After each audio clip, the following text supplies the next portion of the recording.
எனக்கு ஏற்பட்ட ஆபத்துக்கு காரணம் யாருன்னு தெரியும். உங்க ஃபேவரட் சீரியல்ஸ் இனி டிவிக்கு முன்பே சன் நெக்ஸ்டாப்ல. இப்ப அவருக்கான மரியாதையை நம்ம கொடுக்கணும். ஐயோ, அதுக்கு என்னங்க, தாராளமா கொடுத்துடலாங்க. அதே மாதிரி சம்பந்தியும் நம்ம குடும்பத்துக்கு மரியாதை கொடுக்கணும்ல. என்னத்த பேசுறீங்க? மரியாதை கொடுக்காதவரா இருந்தா எதுக்காக வீடு தேடி வரணும்?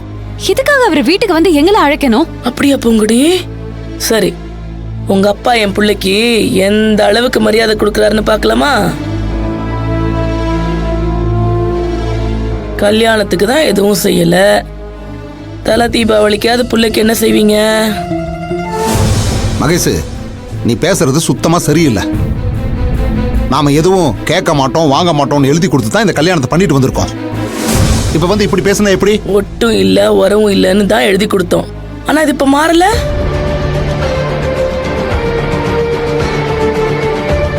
அத்தை ப்ளீஸ், உங்களை நான் கெஞ்ச கேட்டுக்கிறேன், தயவு செஞ்சு பழசெல்லாம் பேசாதீங்க. ஐயோ பூங்குடி, நான் பழசெல்லாம் பேசவே இல்லம்மா, புதுசாதான் பேசுறேன். உங்க அப்பா வந்து கூட்டிட்டு போறாரு, சந்தோஷம். உங்க அப்பா தலை தீபாவளிக்கு என்ன செய்வாரு நான் தெரிஞ்சுக்க வேணாமா?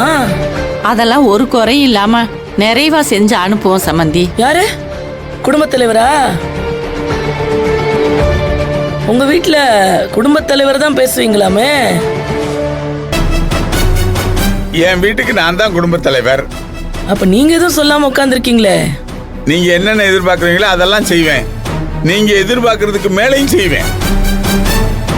இந்த ஊர்ல யாருமே தலை தீபாவளிக்கு இப்படி செஞ்சதில்லை என்ற அளவுக்கு செய்யறேன்.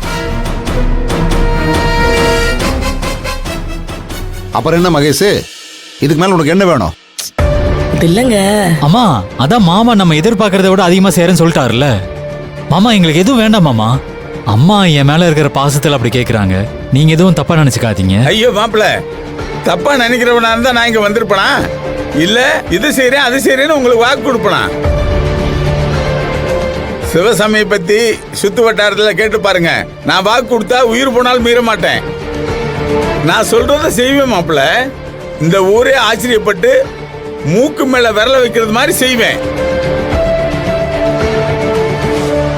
என்ன சம்பந்தி, எங்க வீட்டுக்காரே சொல்லிட்டாரு, இதுக்கு மேலே உங்களுக்கு நம்பிக்கை இல்லையா? ஏதோ சொல்றீங்க, சொல்றதெல்லாம் செஞ்சா சரிதான். அதெல்லாம் நீங்க எதிர்பார்க்கறதுக்கு மேலேயே செய்வோம். எங்களை நம்புங்க சம்பந்தி. அதான் சொல்லிட்டீங்களே, அப்புறம் என்ன? அப்புறம் நான் கிளம்புறேன் சம்பந்தி. மாப்பிள்ளையும் உங்க மருமகளையும் தீபாவளிக்கு அனுப்பிச்சு வைங்க. சரிங்க. அப்ப நான் கிளம்புறேன். நல்லதுங்க. வரேன். வாங்க.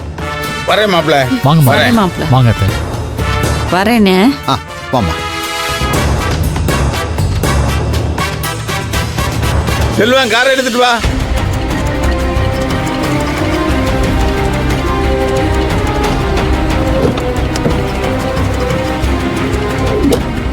போலாம்.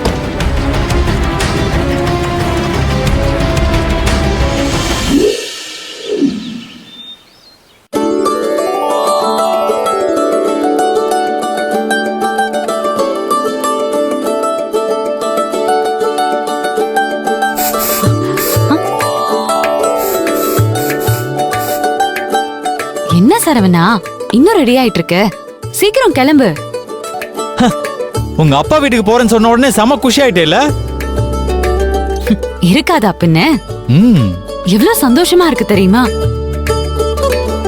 இனிமே அந்த ஜென்மத்துல அந்த வீட்டுக்கு போகவே முடியாதுன்னு நினைச்சிட்டு இருந்தேன். கடவுளா பார்த்து அதுக்கு ஒரு சான்ஸ் கொடுத்திருக்காரு. இப்ப கூட அது கனவா நிஜமானு என்னால நம்பவே முடியல. திடீர்னு யாராவது வந்து தூக்கத்துல இருந்து எழுப்பி விட்டு இதெல்லாம் கனவுன்னு சொன்னா என்னால தாங்கிக்கவே முடியாது. அட போ பூங்குடி, எல்லாமே நெசந்தான், எதுவுமே கனவில்ல. நிஜம்தான் சரவணா, கனவில்லதான். ஆனாலும் இப்ப வரைக்கும் என்னால நம்பவே முடியல. எங்க அப்பா எப்படி மனசு மாறினாருன்னு எனக்கு தெரியல. அதுக்கெல்லாம் காரணம் யாருன்னு சொல்லு. ஐயாதான். என்ன சொல்ற? ஆமா, நான் தான் தினம் அவர் வீட்டு வாசல போய் நின்னு கடை வாசல போய் நின்னு விதவிதமா அவர்கிட்ட அன்பு காட்டுறேன்ல. அந்த அன்புள்ள மாமனாரு மயங்கிட்டாரு. அப்போ இதுக்கெல்லாம் காரணம் நீ தானே சொல்ற? இல்லையா பின்ன? டெய்லியும் மாப்பிள்ள வந்து நம்ம மனசை டச் பண்ணிட்டாரு. அவரை குஷிப்படுத்துவோன்னு சொல்லிதான் நம்மள தலை தீபாவளிக்கு கூப்பிட்டு இருக்காரு, தெரியும்ல. மாமனாரும் மருமகனும் அவ்வளோ நெருக்கம். அப்படி இருந்துட்டா அதை விட எனக்கு வேற என்ன சந்தோஷம் இருக்க முடியும்? பூங்குடி, நீ கண்ணு வச்சிடாத. அப்புறம் எங்க 2 பேருக்கு நடுவுல பெரிய விரிசல் வந்துரும். ஏய் சீ, வாய கழுவு. அவரே நம்மள கூப்பிட்டிருக்காரு. எல்லாமே நல்லதாவே நடக்கும், நம்புவோம். அடச்சே, நான் சும்மா விளையாட்டுக்கு சொன்ன பூங்குடி, சீரியஸா எடுத்துக்கிட்டியா? சரி வா கிளம்பலாம், சீக்கிரம் பேக் பண்ணு. இரு. இவ்ளோ நேரம் நீ லேட் பண்ணிட்டு இப்ப என்ன சொல்றியா? ஏய், அதான் நான் ரெடி ஆயிட்டேன்ல. வா சீக்கிரம் போலாம். என் மாமனாரு மருமகன் வராருன்னு சொல்லி விதவிதமா சமைச்சு வச்சிருப்பாரு. அங்க போய் எல்லாத்தையும் ஒரு கட்டு கட்டணும்ல. வா சீக்கிரம் போலாம். ஏய், எதுக்கு இப்ப சிரிக்கிற? இவ்ளோ வெள்ளந்தியா இருக்கல, உன் நல்ல மனசுக்கு எல்லாமே நல்லபடியாவே நடக்கும். சரி சரி, வா வா வா வா வா, சீக்கிரம் வா. வா வா வா. அம்மா, நாங்க கிளம்புறோமா? பூங்குடி, போலாமா? சரி போலாம். அம்மா, என்னம்மா அமைதியா இருக்கீங்க? என்ன பூங்குடி, தல தீபாவளிக்கு அப்பா வீட்டுக்கு கிளம்பியாச்சா? ஆமாத்தே. அப்படியா பூங்குடி? அங்க போறதெல்லாம் சரி, அங்க போனதுக்கு அப்புறம் உங்க அப்பா என் பிள்ளைய அவமானப்படுத்தினா என்ன பண்றது? ஐயோ அத்தை, என்னத்த இப்படிலாம் சொல்றீங்க? தமிழ்ல தானே சொல்றேன், புரியலையா? உங்க அப்பா என் பிள்ளைய அவமானப்படுத்தினா என்ன பண்றது? அப்பதானே தல தீபாவளிக்கு வாங்கன்னு சொல்லி அழைச்சிருக்காரு. அப்புறம் அவர் எப்படித்தான் அவமானப்படுத்துவாரு? உங்க அப்பாவை பத்தி ஊருக்கே தெரியும், உனக்கு தெரியாதா? அவருக்குன்னு எப்ப எப்படி மாறும்னு அவரை படைச்ச ஆண்டவனுக்கு கூட தெரியாது.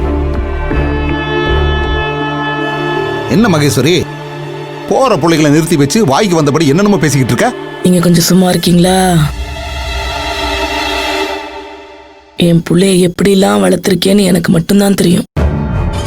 நாளைக்கே இவன் அப்பன் இவனை அவமானப்படுத்தி அப்புறம் அவன் கண்ணை கசக்கிட்டு வந்து நின்னா நான் என்ன பண்றது?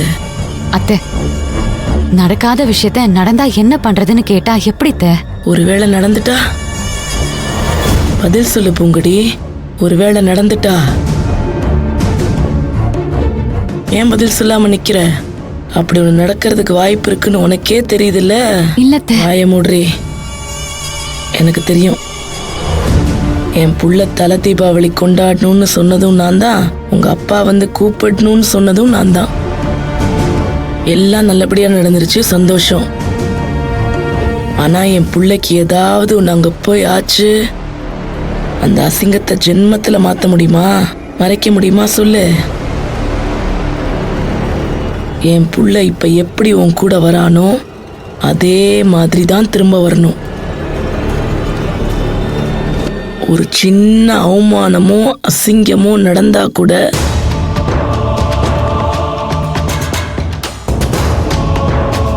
நீ இந்த வீட்டுக்கு வரக்கூடாது. அம்மா, என்னம்மா சொல்றீங்க?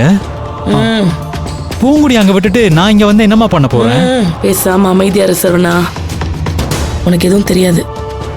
அம்மா, நான் என்ன சொல்ல வரேன்னா